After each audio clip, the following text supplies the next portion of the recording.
Graça, misericórdia e paz da parte de nosso Senhor e Salvador Jesus Cristo. Amém? Nós vamos ler um texto que está em Lucas, capítulo 5, versículo 5. Lucas 5, 5, diz assim a palavra do Senhor. Respondeu-lhe Simão: Mestre, havendo trabalhado toda a noite, nada apanhamos, mas sob a tua palavra lançarei as redes. Amém? Vamos orar. Senhor nosso Deus e nosso Pai celestial, clamamos a Ti, Senhor, confiados no poder que há no sangue de Jesus, rogando a Ti que pelas misericórdias vivas do Senhor, a nossa fé floresça para a glória do Teu nome. Apesar de todos os pesares, Senhor, que nós possamos manifestar a nossa fé debaixo do poder da Tua palavra, Senhor. E que o Senhor possa realizar aqueles milagres que tanto necessitamos. Que o Teu nome em tudo seja glorificado. Em nome de Jesus. Amém. Esse texto da palavra é um texto bem conhecido. É um texto em que os pescadores passaram a noite toda tentando pescar. Jesus requisita o barco de Pedro para lhe servir de púlpito, e ele, já lavando as redes depois de uma pescaria frustrada de uma noite inteira, ele cede a Jesus o barco. Depois da sua mensagem, Jesus dá uma ordem a Pedro que ecoa até hoje em nossos corações. E a ordem era o seguinte: tendo acabado de falar, disse Jesus a Simão: vá para onde as águas são mais fundas. E a todos disse: lancem as redes para a pesca. O lugar mais fundo era humanamente o lugar da pesca mais improvável. O Senhor estava falando com Pedro, um pescador experiente. E é possível que ele deva ter ficado pasmado com aquela onda.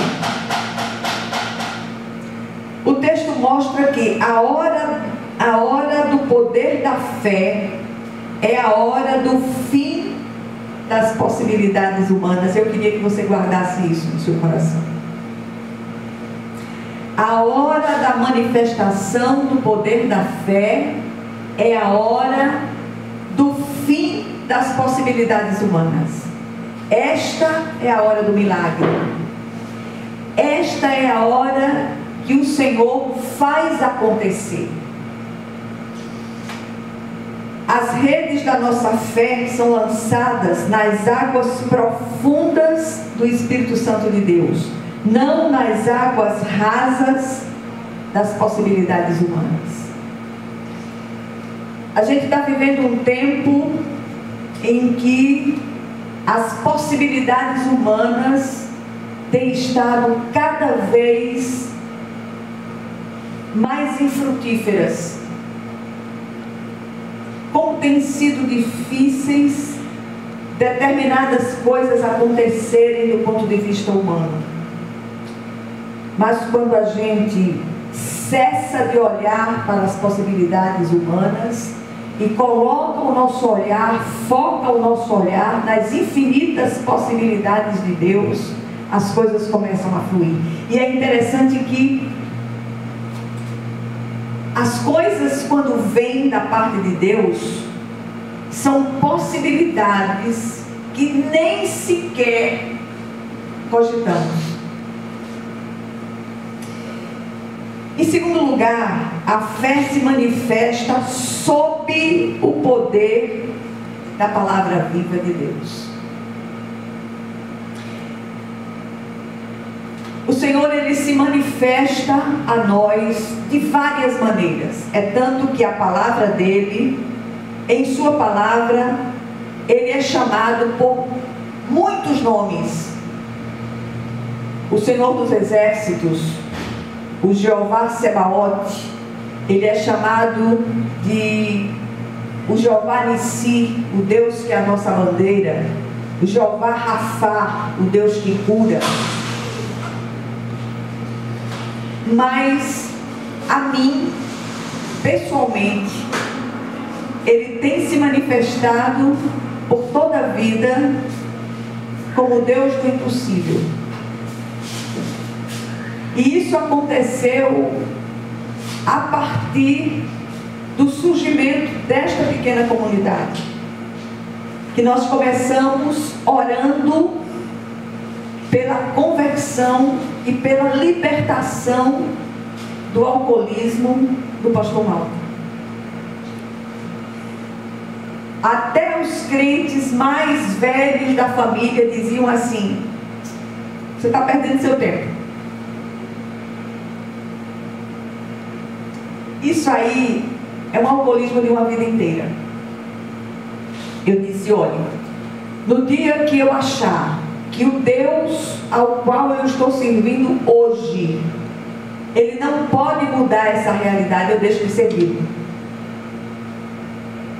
E nós começamos a orar ali no terraço pelas causas impossíveis, e a maior delas era exatamente a conversão do pastor, a volta dele para Jesus, que nasceu no lar cristão, e estava há 48 anos afastado, e a libertação da bebida e do cigarro, porque o primeiro que ele se libertou foi o cigarro, depois a bebida. E a partir dali eu comecei a ver a glória de Deus na vida de muitas pessoas na comunidade. Foram muitos os testemunhos e as histórias de pessoas que já tinham perdido completamente a esperança. Mas o nosso Deus é o Deus da esperança. É o Deus que age. É o Deus que opera maravilhas. E é importante, uma coisa que a gente precisa entender, e eu queria partilhar isso com vocês agora. E o que eu vou falar aqui, eu não estou falando de religião, mas eu estou falando de relacionamento íntimo com esse Deus do impossível. Relacionar-se intimamente. Jesus é o nosso advogado junto do Pai. E para que Ele assuma as nossas causas diante do Supremo Juiz, nós precisamos passar para Jesus uma procuração. E essa procuração é simplesmente uma declaração em voz audível: Senhor Jesus, eu te recebo como meu Senhor e meu Salvador pessoal. Quando nós fazemos essa declaração pública, nós recebemos o selo do Espírito Santo de Deus. O sangue de Jesus nos cobre de um modo vivo, pessoal e espiritual. Quando o adversário olha para nós, ele não nos vê simplesmente, ele vê o sangue de Jesus e o poder da cruz sobre nós.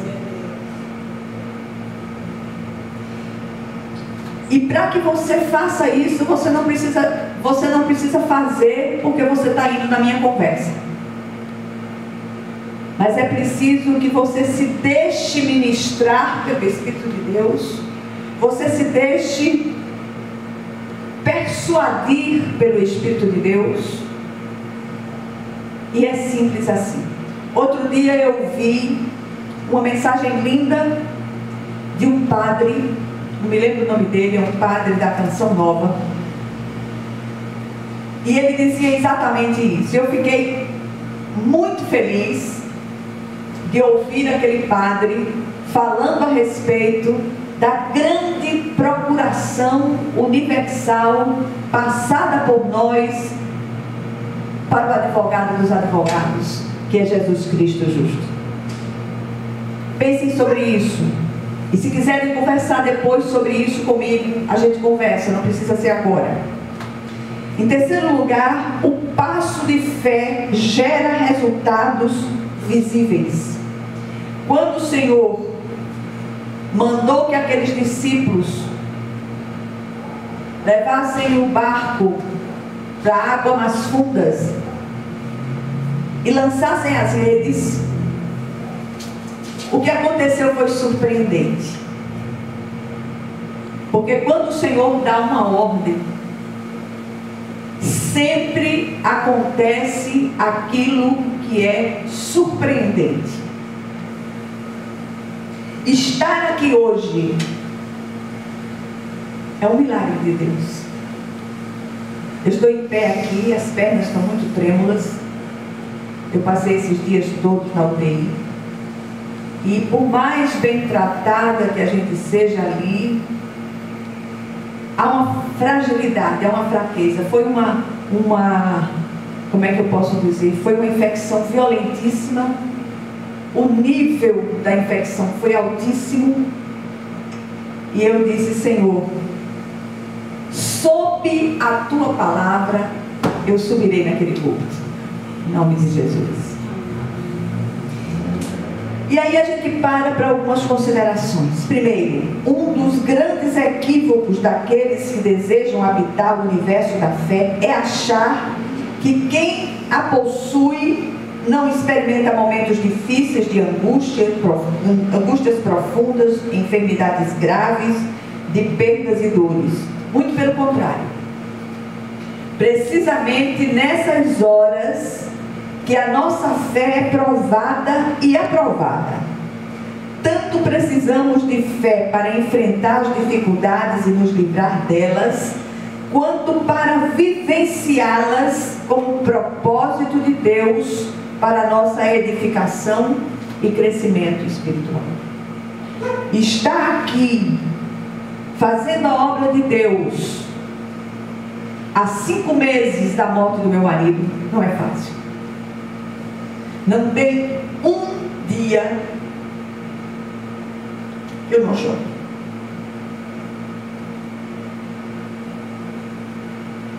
Mas o Senhor é aquele que tem me sustentado com a sua mão direita fiel. Eu já recebi ultimato para tirar o luto, eu já recebi ultimato para fazer não sei o quê, para viajar, para fazer, para acontecer. Me deixem em paz. Me deixem em paz. Eu não tenho dinheiro para estar viajando. Eu não tenho vontade de estar viajando. Eu não tenho vontade de tirar o luto. Meu filho já disse que me deu um prazo até amanhã, senão ele vai pichar minha roupa. Eu digo: vai, Breu. Tem que ser ele, né? Ele tem que vir para se preservar da vida. Eu digo.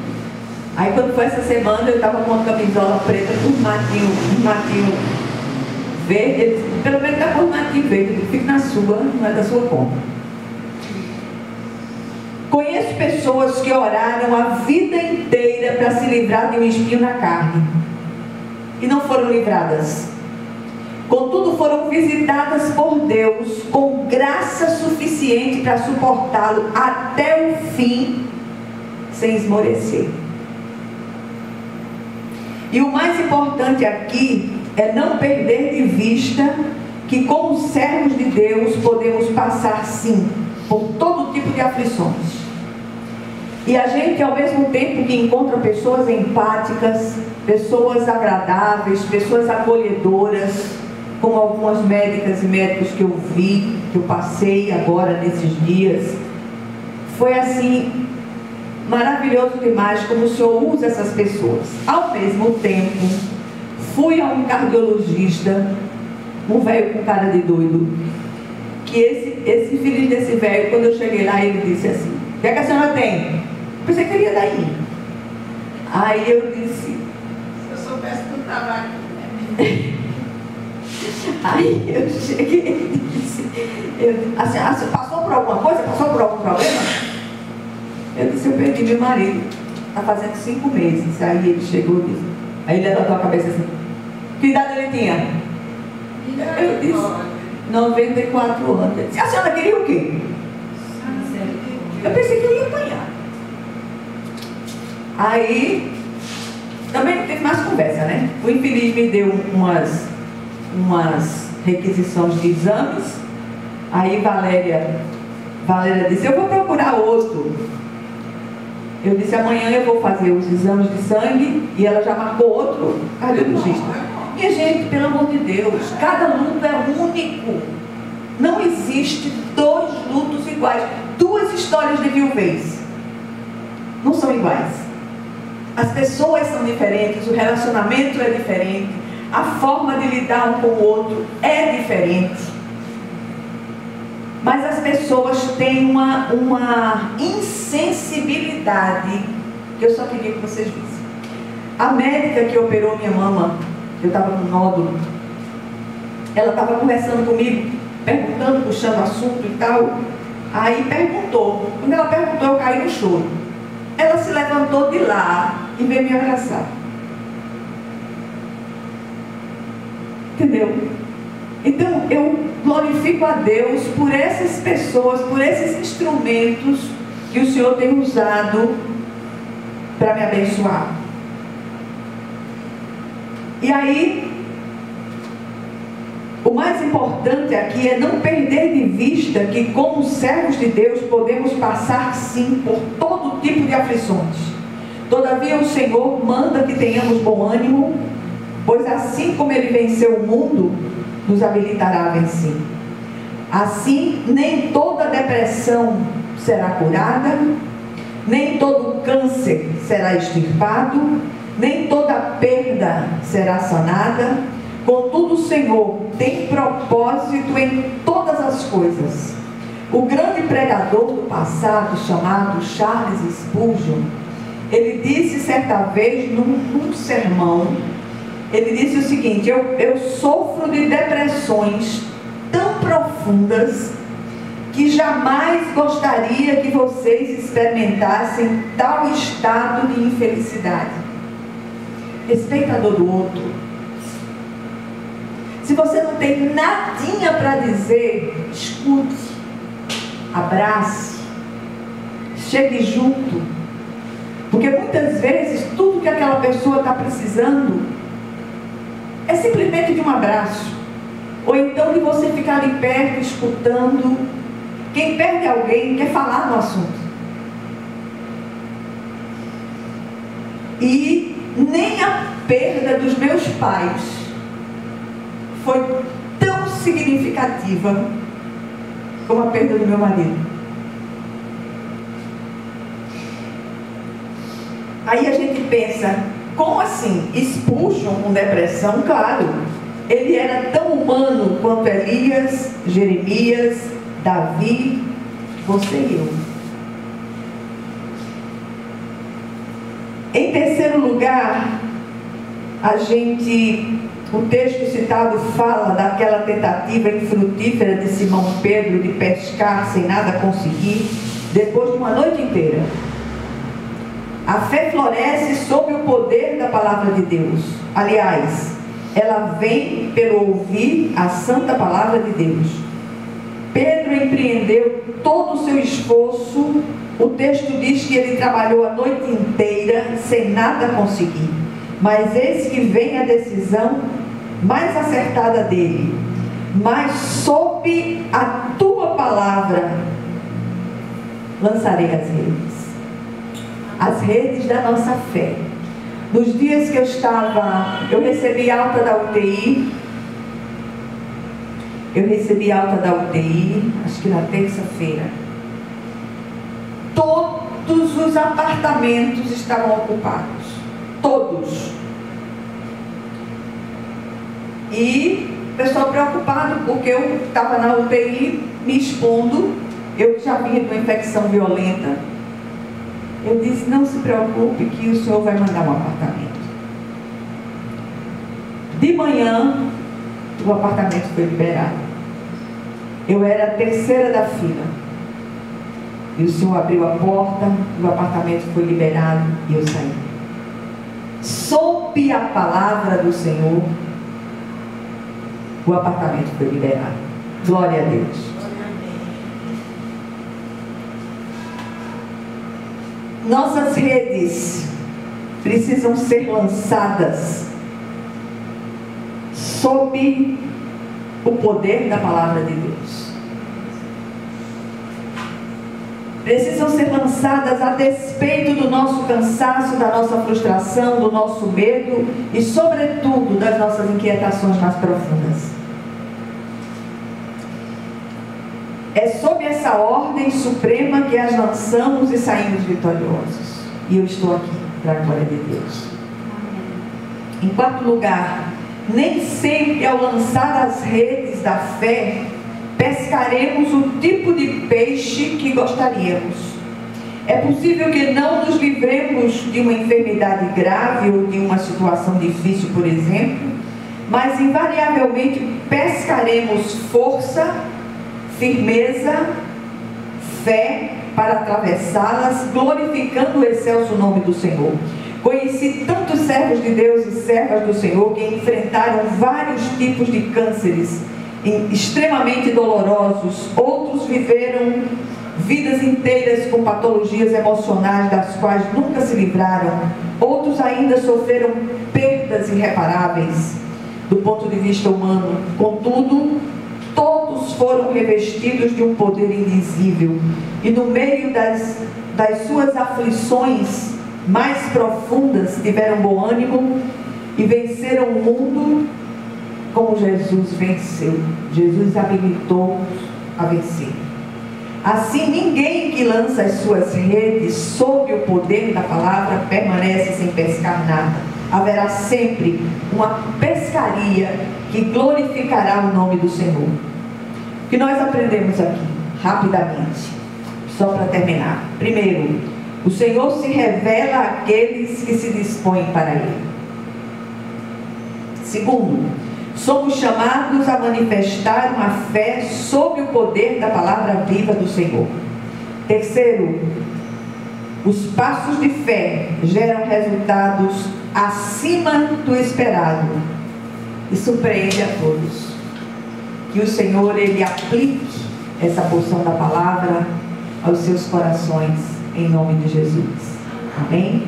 Vamos orar umas pelas outras.